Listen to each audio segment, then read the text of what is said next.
Hi guys, this video is going to be short, I promise you. This video is for you if you just moved into the UK or you're planning to move to the UK. In this video, I'm going to tell you all the things you need to do as soon as you move to the UK or even before you move in as an immigrant, right? I mean, you're planning to come and settle permanently in the UK, all the things you need to do to get documented, register for whatever.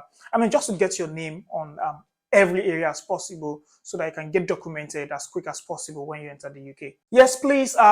As you're watching this video, kindly subscribe to my channel by clicking the link below. Please click this link, subscribe to my channel, right? And also click on that bell icon to get notified when I record new videos.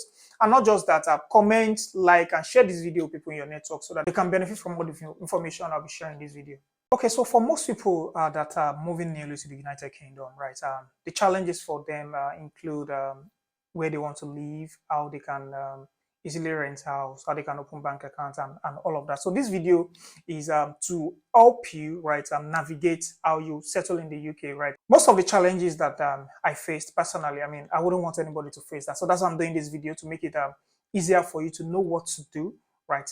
The platforms to go, wherever to visit to get documented, get your house rent, get your bank, and all of that. So number one on the list is house rent. So if you're coming in as say on a tier 2 visa as a worker, right? You are, of course, you have an employment letter. So that's the number one thing people that are renting houses to you want to see. So you go to platforms like Zoopla, Rightmove, and Open Rent. There are lots of them, right? But those three are like the most common ones, right? And search for houses in your area. Of course, I would have expected you'll have done your own research about where to stay, right? I mean, that's somewhere that is close to your area of work. Or even if you're coming in as a student, somewhere that is close to your school, right? So check. In my own case, I would recommend Open Rent, right? Because that's the platform I used, and it was so seamless and easier because the platform, you can easily talk to the landlord. You are not talking to any agent. On Open Rent, you are talking directly to the landlord, and you are not paying any extra fee to any agent. Nobody is adding extra fee to the house rent. So Open Rent, right? Set for the house, connect directly to the landlord, agree terms, put your documents together. Most times they want to see your rights to live in the UK, which is your visa or BRP, and then of course they want to see your employment contract if you're coming on tier 2, or if you're coming on tier 4 student visa. They want to see your offer letter from your school, and of course they want to see that you have something you're doing in terms, and they want to see that you have something you're doing. I mean, in terms of work, right? So in most cases for student, I mean, you have to get here first to then look for a work, for a job, maybe stay with someone, then but after a while you get your job. I mean, you have something as an evidence or a letter or a reference from who you are staying to then use to present to your landlord. Right, that's that. Yeah, then moving on to number two. Number two is pick up your BRP. BRP is biometric residence permit. So this is very crucial. It's like the first kind of document documentation you ever receive when you move into the UK. So if you remember while you were filling your visa form, they will tell you where they will have asked you where you want them to send your BRP to. So that address that you filled, right?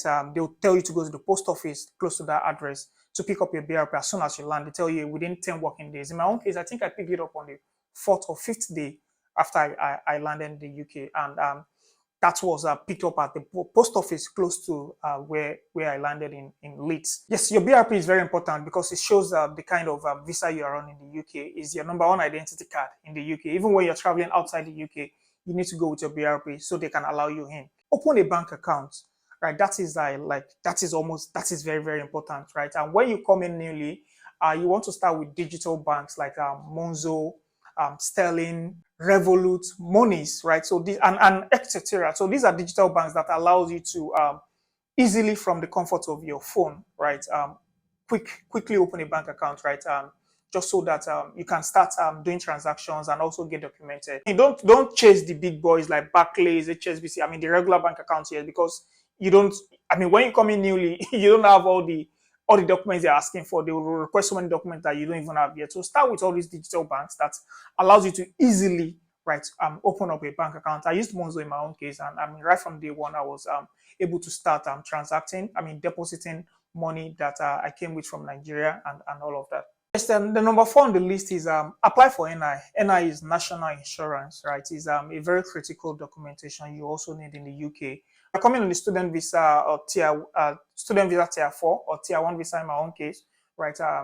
Apply for NI on the gov.uk website, right? And even if you're coming on tier 2, I still think is important to do it. I mean, just in case your employer haven't done that for you. So after you've settled in, rented your apartment, register for bank account, apply for NI, right? I think the next thing is you want to start using broadband internet in your house, right?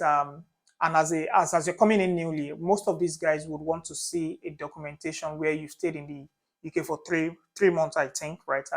People like Vodafone wouldn't give you a contract. They wouldn't even answer you. So in my own case, I mean, I stay in London. I used community fibre. Community fibre is like the most popular broadband internet service (ISP) in London, and they don't even need they don't need any ad document. They don't need numerous documentations. They just want you to give them your house address, tell them the package you want. They come straight into your house, they install, and then you're good to go, right? Usually you're on a contract of I think 12 months or 24 months.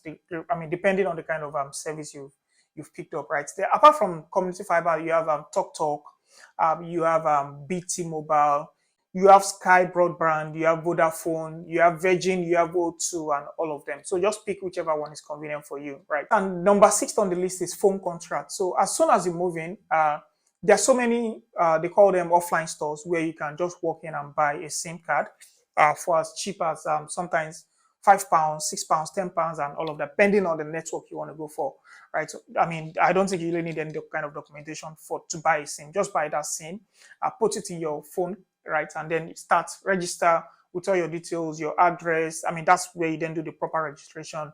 Your address, your phone number, your address, not phone number, your address, your name, and all of those information they might require. And then, I mean, you can start making calls within the UK and even outside the UK. At least you have a phone number. That is also very important. So if you came in on a student visa tier 4, right, or any type of visa that you didn't need to work before you come, and I mean you're looking for a job, right? Of course, the next thing is start looking for a job. So you go to platforms like Glassdoor.co.uk, right? Totaljobs, Caterer.com, go to Jobswipe.com, you go to Talent.com. So all of these websites they are very helpful. I mean, in some cases, some of them even have agents, right, that are registered on those platforms. That as soon as you send in your CV, you register with your CV on those platforms, right? Those agents start looking for a job on your behalf, and they call you. We have this position for you based on your CV. We feel you'll be a good fit for this. When will you be available for interview? Please, you're not doing them a favor. Don't start panicking. It's not like now wherever you're coming from. Just take your time. This is when I'll be available. This is my convenient time. These are my times and all of that. Don't just take your time to get a very good job, right? Yes. Then the next thing, which is number 8, the next thing you want to do is to register to vote.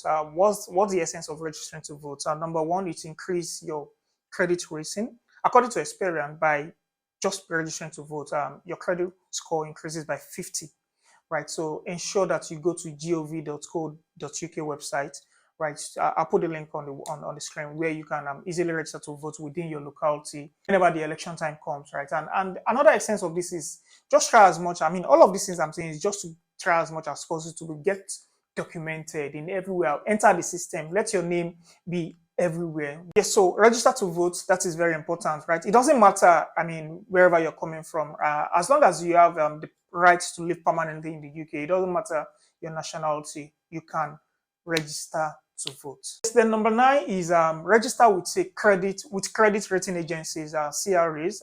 There's a video I made up here. Just check that link where I talked about the how to increase your credit score. Credit score is very important in the UK, so you want to ensure you are checking your credit score at every given instance. So there are agencies like Experian, right, and TransUnion, Equifax, right, that allows you to register to check your credit score at every given instance.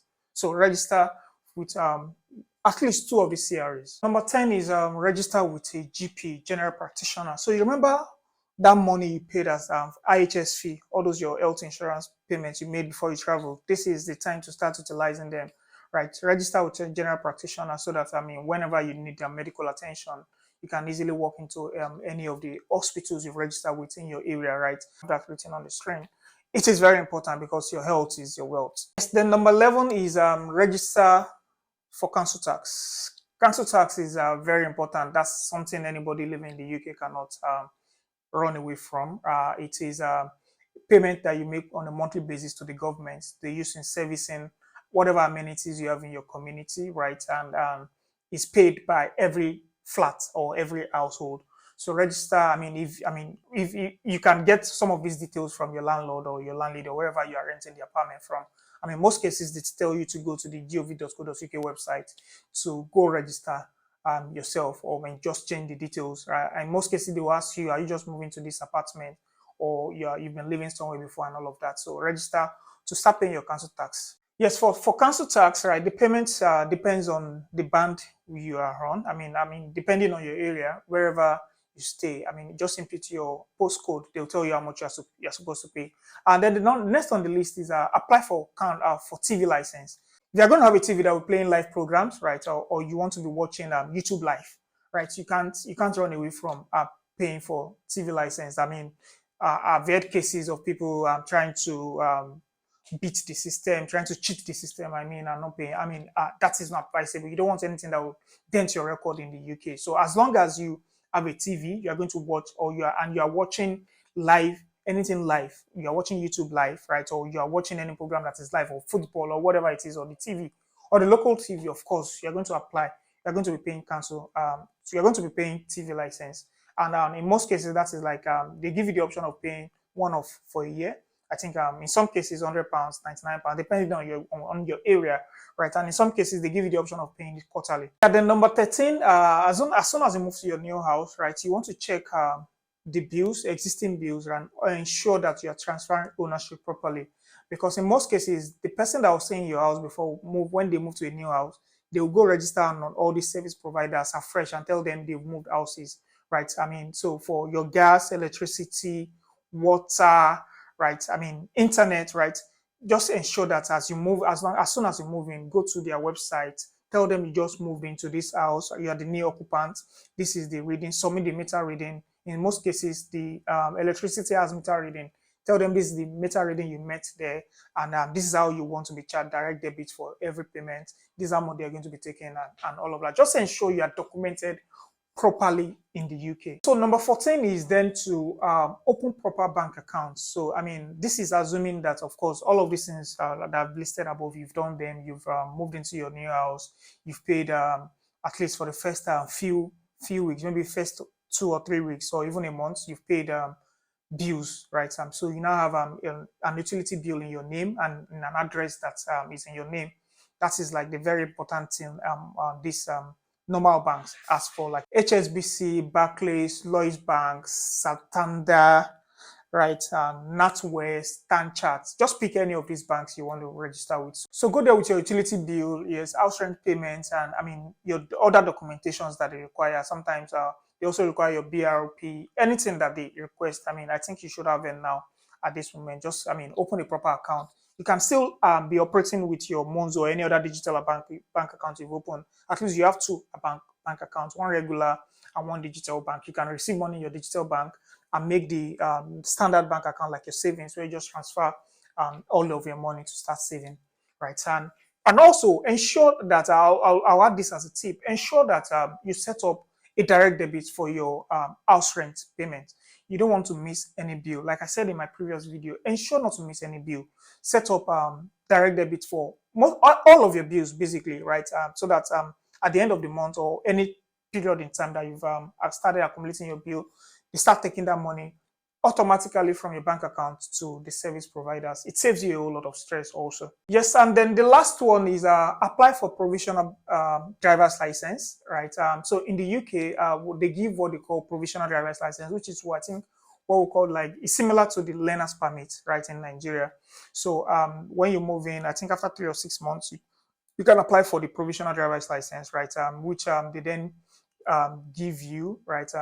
They give you a date to come and do your driving test. They give you a date to come and to also do your theory test, right? So when you pass all of this, then you can they can then give you the proper driver's license for you to then start driving, right? An advantage of that also, it also adds to you getting documented in the UK. And sometimes I heard it's also adds to your credit score. I can't confirm that yet, but like I said, just try as much as possible to get documented as soon as you enter the UK. So these are all the tips I have for now, right? As it relates to me. I mean, in my own case, these are all the things I did, right? I mean, if you're watching this video and you feel there's anything I missed, or there's something you've done in your own case that I didn't mention, please list them in this video comment section and share with people in your network. That is it for me, right? And on this edition, and I'll see you guys in the next video.